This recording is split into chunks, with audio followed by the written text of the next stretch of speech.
Hello दोस्तों, उत्कर्ष परिवार में आप सभी का हार्दिक स्वागत है। तो भाई चारों ओर होली का खुमार छाया हुआ है, होली का हुड़दंग मचा हुआ है। तो आइए इस होली के हुड़दंग में दोस्तों होली का त्यौहार का आनंद लेते हुए अपनी तैयारी को भी धारदार बनाते रहिए। वैसे ये बहुत ही खास समय है आप सभी का, क्योंकि भाई होली का पावन पर्व है, सभी रंगों का रास है होली, मन का उल्लास है होली, जीवन में खुशियां भर देता है। बस इसीलिए खास है होली और इस होली को दोस्तों एकदम और आनंदमयी बनाते रहिए और इस आनंद में अपनी तैयारी को भी धारदार करते रहिए। आप सभी के अभ्यास की श्रृंखला के लिए महत्वपूर्ण पड़ाव यहां पर लेकर के आए हैं, जो कि ये होली धमाका होगा, जहां पर दोस्तों सुपर 20 यानी 20 अति महत्वपूर्ण प्रश्नों का हम सभी रिवीजन करते हुए चलेंगे। करंट अफेयर्स जो कि आपकी तैयारी को देंगे एक नया आयाम। तो आइए मिल करके करते हैं ये अभ्यास। 20 अति महत्वपूर्ण प्रश्न होंगे, खास कितना आप सही कर रहे हैं ये सब मूल्यांकन करना और अपनी तैयारी का परीक्षण करते रहना, हर्षोल्लास आनंद के बीच में भी अपने लक्ष्य पर नजरें टिकाए रहना। क्वेश्चन नंबर 1 के साथ शुरुआत करिए। पहला प्रश्न है, हाल ही में किस आईआईटी के द्वारा दुनिया का सबसे उन्नत किस्म का कृत्रिम हृदय डेवलप किया गया? जो कि दोस्तों ये कृत्रिम हृदय लेकर के खूब चर्चा रही और इसका पहले तो जानवरों पर परीक्षण होगा, फिर उसके बाद इंसानों पर परीक्षण करने की बात करी गई। तो चलो भाई, कृत्रिम हृदय को लेकर के तैयारी चल रही थी ना, कह रहा IIT Roorkee, IIT Madras, IIT Kanpur या आईआईटी दिल्ली, किसकी पहल है? बिल्कुल ये पहल है आईआईटी कानपुर की। किसने बनाया? आईआईटी कानपुर की विशिष्ट पहल। आप सबको याद होगा, कई बार हम सब लोगों ने इसको पढ़ा। वैसे आईआईटी कानपुर ने दोस्तों पिछले दिनों गौरैया ड्रोन भी बनाया था ना, गौरैया नामक ड्रोन भी बनाया हुआ था, जो कि ये क्या था भाई, ये जासूसी वाला ना, जासूसी ड्रोन के रूप में भी हम लोगों ने इसको याद किया था। अगर आपको याद आ रहा होगा तो आईआईटी कानपुर की ये विशिष्ट पहल ये यहां से लेके चलिएगा। आगे बढ़िए। उत्तर प्रदेश के किस स्थान पर centre of excellence and equation centre बनाया जाएगा? चलो भाई बताओ। Centre of excellence and equation centre बनाने की तैयारी है। कह रहा संत कबीर नगर में, कौसाम्बी में, रविदास नगर, फतेहपुर में, कहां पर बनाने की तैयारी है भाई? तो इसका विकास कहां पर हो रहा है? तराई क्षेत्र नहीं, इसका विकास दोस्तों ध्यान रखना कौसाम्बी क्षेत्र में होगा। कहां पर होगा? कौसाम्बी क्षेत्र में इसका हेडक्वार्टर बनाया जाएगा। यानी कौसाम्बी में क्या होगा? इसका मुख्यालय होगा और यहीं से दोस्तों ये 14 जिलों का क्या करेगा? 14 जिलों का नियंत्रण करने का ये काम होगा। 14 जिलों में इसका विस्तार होगा। इसी के माध्यम से क्या करने वाले हैं? इसी के माध्यम से हम उद्यमिता विकास क्या करेंगे? उद्यमिता विकास प्रोत्साहन को लेकर के कार्य करने की तैयारी है उत्तर प्रदेश सरकार की। तो ये विकास काम कहां पे होगा भाई? तो कौशाम्बी में इसका सेंटर बनेगा। कहां पे? कौशाम्बी में इसका सेंटर बनेगा। ये हम सभी को ध्यान रखना विशिष्ट रहेगा। क्लियर? हाल ही में उत्तर प्रदेश में गोवर्धन मथुरा में प्रसाद परियोजना का उद्घाटन किसके द्वारा किया गया था? तो भाई गोवर्धन मथुरा क्षेत्र में प्रसाद परियोजना को लेकर के चर्चा थी। प्रसाद परियोजना नरेंद्र मोदी, जी किशन रेड्डी, योगी आदित्यनाथ या अजय भट्ट? तो कौन पहुंचे थे भाई? तो केंद्रीय संस्कृति मंत्री जी किशन रेड्डी के द्वारा इसका उद्घाटन किया गया था। और ये योजना दोस्तों ध्यान रखना है, ये योजना पर्यटन विकास के लिए थी। किसके लिए? पर्यटन विकास। और इसका लक्ष्य क्या था? धार्मिक पर्यटन प्रोत्साहन। किसको लेकर के है? तो धार्मिक पर्यटन प्रोत्साहन को लेकर के ये विशिष्ट पहल लाई गई थी केंद्रीय स्तर की। तो जी किशन रेड्डी जी पहुंचे थे, ये यहां से करेंगे। ठीक है। राष्ट्रीय स्तर पर डिजिटलीकरण एवं ई गवर्नेंस में उत्तर प्रदेश को कितने पुरस्कार दिए गए थे? तो भाई उत्तर प्रदेश में अगर देखा जाए तो डिजिटल सेक्टर का यानी डिजिटल क्षेत्र का विशिष्ट विस्तार हुआ है। और उत्तर प्रदेश सरकार का ये सर्वे जो डिजिटल क्षेत्र में लाया गया, कहा गया कि भाई चाहे प्रशासन की बात हो या यहाँ पे अगर देखा जाए तो योजना संचालन की बात हो या स्वास्थ्य संबंधित गतिविधियाँ हो, क्या हो? स्वास्थ्य संबंधित गतिविधि हो या शिक्षा का क्षेत्र हो, हर क्षेत्र में उत्तर प्रदेश सरकार ने डिजिटलीकरण को प्रोत्साहित किया है और इसमें सफलता हासिल हुई है। तो इस कैटेगरी के अंतर्गत उत्तर प्रदेश को 5 प्रकार के सम्मानों से सम्मानित किया गया था। 5 अलग अलग सम्मान थे जो कि विविध सम्मान के रूप में रहेंगे। यहां से आप सबको याद दिलाते चलें। आगे बढ़िए, क्वेश्चन नंबर 5 देखिए क्या कह रहा है। उत्तर प्रदेश सरकार ने नेपाल सीमा पर स्थित कितने गांवों को राजस्व गांव घोषित करने का निर्णय लिया? जो कि दोस्तों ये राजस्व गांव अगर देखा जाएगा तो इसमें कुछ तो वन टंगिया, कुछ इसमें क्या थे भाई, कुछ वन टंगिया समुदाय से संबंध रखते थे, वन टंगिया समुदाय से संबंध रखते थे। हालांकि वन टंगिया समुदाय से दोस्तों एक गांव आपको याद दिला दें, एक गांव गोरखपुर का भी था, एक गांव गोरखपुर से भी था। तो इस तरीके से कुल 5 गांवों को राजस्व गांव घोषित किया गया था, जिसमें 4 तराई क्षेत्र से थे, जिसमें 4 क्या थे भाई, ये 4 तराई क्षेत्र वाले थे, ये यहां से ध्यान रखना। और एक गोरखपुर से था, एक कहां से था भाई, एक गोरखपुर के क्षेत्र से था, ये यहां से याद करना, ठीक है, हो जाएगा। तो तराई क्षेत्र का यहाँ पे पूछ रहा है आपसे, नेपाल की सीमा, क्योंकि गोरखपुर की सीमा नेपाल के साथ नहीं लगती है, इतना याद रखिएगा। आगे बढ़िए, उत्तर प्रदेश का कौन सा जिला सर्वाधिक घरौनी दोस्तों अगर देखा जाए तो ये क्या है, संपत्ति का मालिकाना हक, संपत्ति का मालिकाना हक लेकर के ये विशिष्ट मुहिम चलाई जा रही है ना, विशिष्ट मुहिम चलाई जा रही है। ग्रामीण क्षेत्रों में आवास को लेकर के, भूमि को लेकर के, उन सब के विवाद का समाधान करने के लिए तो योग्य मालिक को उसके संपत्ति का मालिकाना हक मिले, अवैध कब्जा समाप्त हो, भूमि माफियाओं पे लगाम लगाना, ये सब संकल्प लेकर के उत्तर प्रदेश सरकार, तो ये पहल कहाँ से हो रही भाई, तो ध्यान रखिएगा, ये पहल है वाराणसी की। कहाँ की है, वाराणसी में सबसे ज़्यादा, वाराणसी में इसका वितरण सबसे ज़्यादा किया गया, ये हम यहाँ से करेंगे। पंडित दीनदयाल उपाध्याय राज्य कर्मचारी कैशलेस चिकित्सा योजना किस राज्य से इसका संबंध है?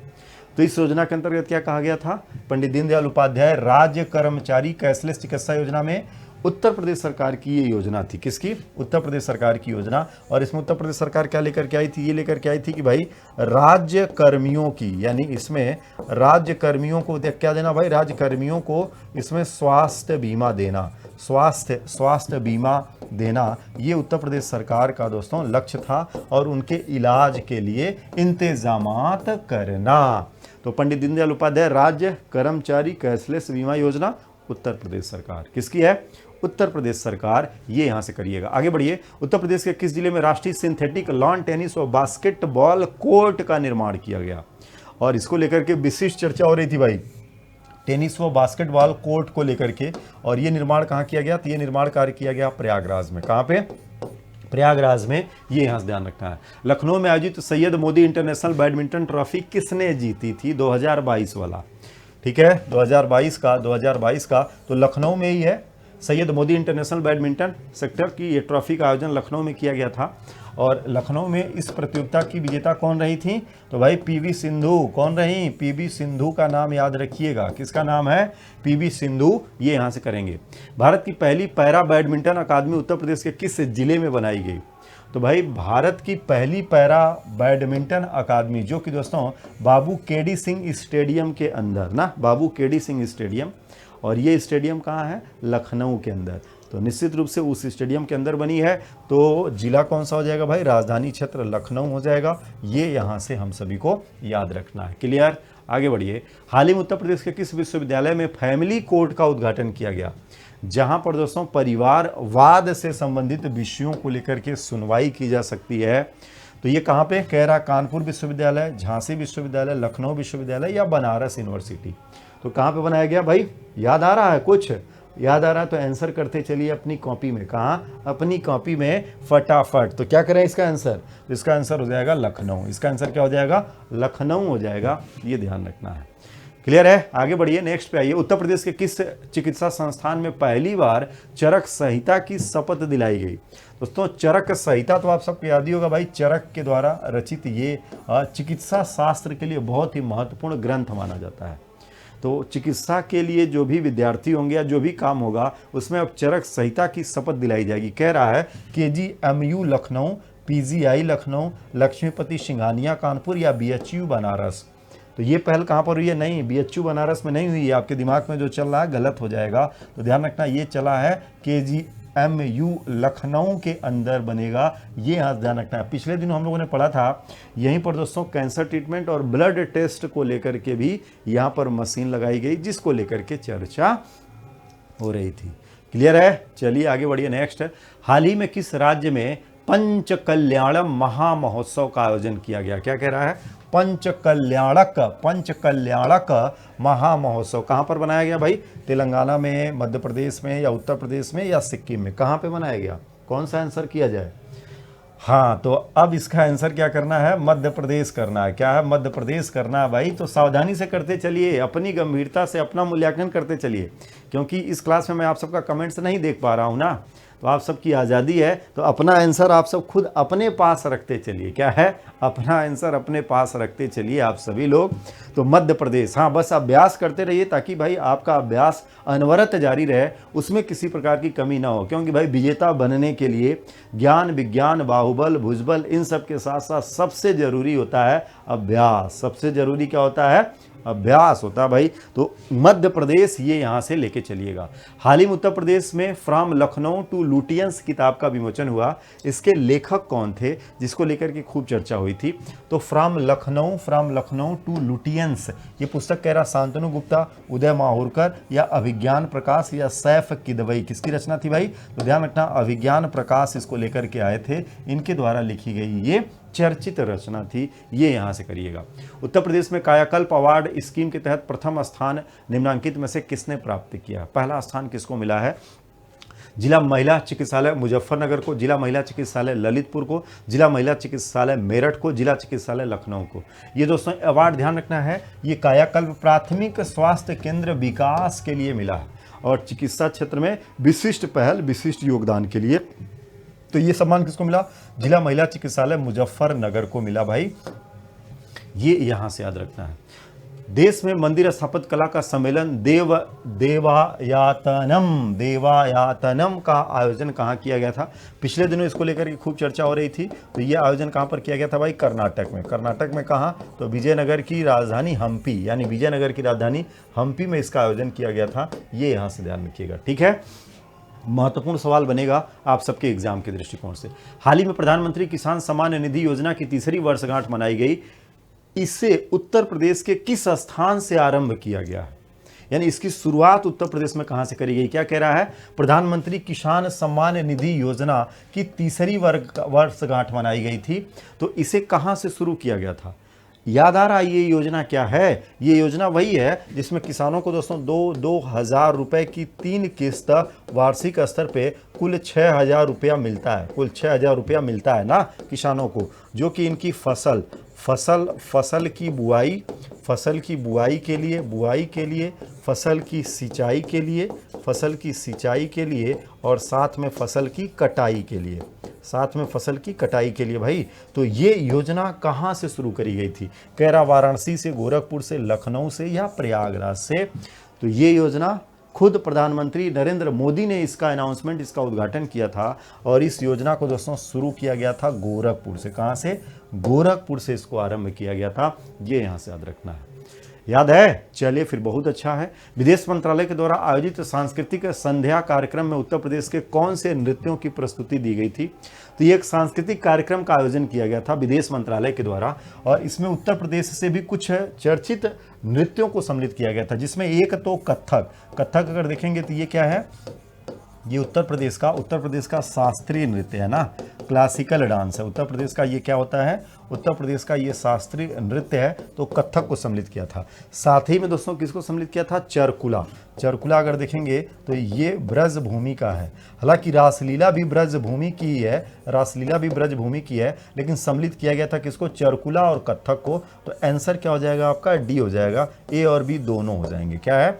ए और बी दोनों हो जाएंगे। ये यहां से याद रखिएगा आप सभी लोग। हाल ही में वाराणसी में अंतर्राष्ट्रीय ध्रुपद मेले का कौन सा संस्करण आयोजित किया गया था? ये भी अगर देखा जाए तो गीत संगीत को लेकर के विशिष्ट होता है। खास करके दोस्तों अगर देखा जाए तो ये शास्त्रीय संगीत के लिए इसका इंपॉर्टेंस होता है, और काशी में, वाराणसी में इसका आयोजन किया गया। तो ये आयोजन अगर देखा जाए तो कौन सा था भाई? 49वां आयोजन इसका किया गया। तो ये 49वां आयोजन माना जाएगा। क्या है? 49वां आयोजन किया गया। ये यहां से आप सबके लिए विशिष्ट बन जाएगा। क्या है? विशिष्ट बन जाएगा। तो ये यहां से ध्यान रखना, ठीक है। आगे बढ़िए। भारत और अमेरिका की 19वीं सैन्य सहयोग बैठक 2022 उत्तर प्रदेश में कहां आयोजित करी गई थी, जिसको लेकर विशिष्ट चर्चा हुई थी? 19वीं सैन्य सहयोग बैठक 22 का ये विषय क्या है, 2022 का ये विषय है जो कि सैनिक गतिविधियों के लिए था। कह रहा है वाराणसी में, आगरा में, मथुरा में या लखनऊ में विशिष्ट रूप से कहाँ पे इसका आयोजन किया गया था, ये आप सबको फाइंड करना। क्या है ये आप सबको यहाँ से फाइंड करना। चलो भाई बताओ क्या करते हुए चलेंगे। इसका आंसर कह रहा है पहला ऑप्शन वाराणसी में, दूसरा ऑप्शन आगरा में, तीसरा मथुरा, चौथा लखनऊ। तो ध्यान रखना दोस्तों, ये बैठक कहाँ पर हुई थी, आगरा में। इस बैठक का आयोजन कहाँ किया गया था, आगरा के अंदर। तो ये है आप सभी के लिए रिवीजन की श्रृंखला अनवरत जारी, जहां पे 20 अति महत्वपूर्ण सवाल होली का ये विशेष धमाल है भाई। तो आनंद के साथ साथ अपनी तैयारी को भी धारदार बनाते रहिए। और आप सबको दोस्तों बताते चलें कि होली के इस अवसर पर उत्कर्ष परिवार आप सबके लिए लेकर के आया है एक विशेष धमाका, जिसको नाम दिया है ट्रिपल बेनिफिट। जी हाँ, इसमें 3 प्रकार के ऑफर एक साथ आपको इस ऑफर के साथ दिए जाएंगे, जो कि ये ऑफर 6 से लेकर के 12 मार्च तक होगा। क्या होगा, 6 से लेकर के 12 मार्च तक का ये ऑफर है। उत्कर्ष का 3 ये बेमिसाल ऑफर सभी ऑनलाइन कोर्स पे रहेगा। क्या है, सभी ऑनलाइन कोर्स पे रहेगा। तो जिसमें दोस्तों सभी ऑनलाइन कोर्स पे अगर देखेंगे तो 90% तक का डिस्काउंट आपको दिया ही जाएगा, 90% तक का डिस्काउंट रहेगा। तो ये हो गया आपका बचत। और फिर बढ़त में क्या है, जैसे अभी तक कोर्स की वैलिडिटी आपको 12 महीने यानी 1 वर्ष की वैलिडिटी 12 महीना मिलता था, लेकिन इस ऑफर के साथ यानी 6 से लेकर के 12 मार्च का जो ऑफर होगा, इसमें अगर कोई कोर्स आप लेते हैं, एडमिशन लेते हैं, तो कोर्स की वैलिडिटी जो होगी 3 महीना एक्स्ट्रा होगी यानी 15 महीने होगी। और यहां पर आ जाओ भाई बरकत का कमाल। बरकत का कमाल क्या है, अगर आप कोई लाइव कोर्स लेते हैं, लाइव फ्रॉम क्लासरूम का कोई कोर्स लेते हैं, तो उस कोर्स के साथ उस कोर्स का रिकॉर्डेड कोर्स आपको बिल्कुल मुफ्त दिया जाएगा। यानी एक साथ आप अपना पूरा का पूरा अभ्यास करते हुए आगे की ओर ले करके जा सकते हैं। तो ये है भाई बचत, बढ़त और बरकत का धमाल, उत्कर्ष परिवार की विशेष सौगात आप सभी के लिए होली के उमंग में। तो भाई एक बार फिर से होली का पर्व आप सभी के सामने है। हर्ष उल्लास समर्पण का ये पर्व है, प्रेम का ये पर्व है। तो आप भी जीवन में जहां भी रहिए, अपने जीवन के रंगों को बिखेरते रहिए। कुछ ऐसा करते चलिए कि आपके होने से आपके अगल बगल का माहौल रंगीन बन जाए, आपके अगल बगल वालों के चेहरों पर हमेशा मुस्कुराहट बनी रहे। यही शक्ति प्राप्त करिएगा इस पावन पर्व के सौगंध शपथ के रूप में, और अपने लक्ष्य को सफल बनाने का फिर से एक बार संकल्प लेकर के आगे की ओर बढ़िएगा। तो एक बार फिर से आप सभी को होली की अनंत शुभकामनाएं। जीवन में खूब आगे बढ़िए। मिलते हैं आप सबसे अगली श्रृंखला में, तब तक के लिए जय हिंद।